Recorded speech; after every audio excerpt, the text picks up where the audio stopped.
আমিন বলবেন যে মসজিদে জোরে জোরে বলেন, আস্তে তো আস্তে বলেন, কিন্তু বইলেন, বলার দরকার আছে না নাই? বিশ্বনবী বললেন ইদা আম্মানাল ইমাম আমিনু, ইমাম যখন আমিন বলে তোমরাও আমিন বলো, কারণ তোমরাও যখন আমিন বলো ফেরেশতারাও আমিন বলে।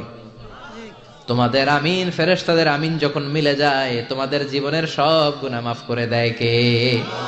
এজন্য আমিন জোরে কোন বাস্তে কোন বলবেন, এটা ছাড়বেন না। তাশাহুদের মধ্যে আঙ্গুল তুলবেন, হয় নাড়াবেন নয় তুলে রাখবেন, এটা সুন্নাহ।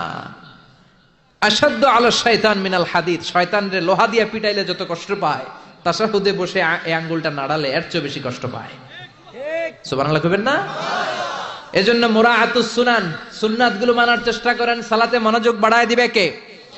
এজন্য আল্লাহ বললেন কাদ আফলাহাল মুমিনুনাল্লাযীনা হুম ফি সালাতিহিম খাশিউন, সফল হলো তারা ঈমান এনেছে যারা।